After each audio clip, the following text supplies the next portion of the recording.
Merci, Monsieur le Président, Mesdames et Messieurs, chers collègues. Mon intervention sera brève. Elle portera sur un point qui m'interroge en tant que membre de la Commission politique du RSA. L'article 2.2c du projet de convention d'appui aux politiques d'insertion que vous nous proposez de voter se réfère, dans le cadre de la participation des bénéficiaires du RSA aux équipes pluridisciplinaires, à l'étude relative aux difficultés des bénéficiaires du RSA dans leur parcours d'insertion. La programmation de cette étude qualitative a préalablement fait l'objet d'une information lors de la commission permanente du 3 avril, dans un rapport de la commission Finances et Budget. L'objectif de cette étude est triple: proposer des réponses territorialisées adaptées aux freins sociaux des usagers, dégager de grands axes d'amélioration, d'évolution à envisager et enrichir les dispositifs du prochain pacte territorial d'insertion, le PTI. Alors nous ne pouvons évidemment que souscrire à ces objectifs généraux et l'objet de ma question concerne davantage le public cible. Ce public est constitué de personnes bénéficiaires du RSA. Alors, bénéficiaire, finalement, ce n'est pas un terme qui me convient, je lui préfère, on en avait effectivement parlé ensemble, je lui préfère celui d'allocataire.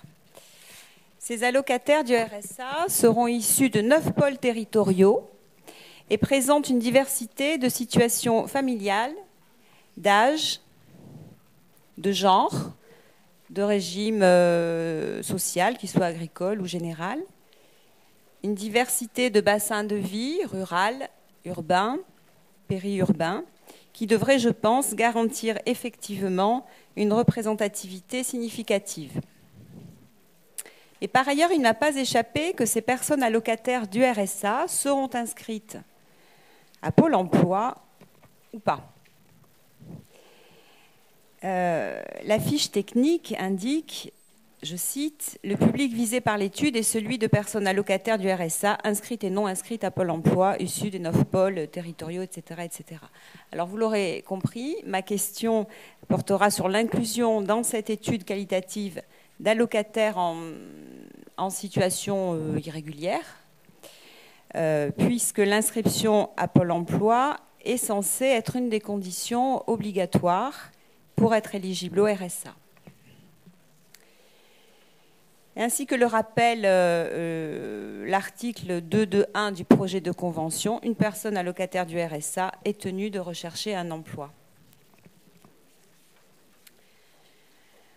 Alors par conséquent, on en vient à ma question, pourriez-vous nous indiquer si vous avez envisagé une procédure pour régulariser la situation de ces personnes qui participent à cette étude programmée sans être inscrits à Pôle emploi, à l'exception, bien naturellement, de celles et ceux qui sont déclarés inaptes au travail. Exiger de ces personnes une inscription à Pôle emploi, il me semble que c'est non seulement un devoir pour notre collectivité, mais aussi une façon pour nous, alors non pas de les sanctionner, mais plutôt de les encourager et de les accompagner vers le retour à l'insertion sociale et professionnelle, ce que j'imagine sans difficulté souhaite la majorité des allocataires du RSA. Nous en sommes évidemment tous conscients ici. Merci de votre écoute.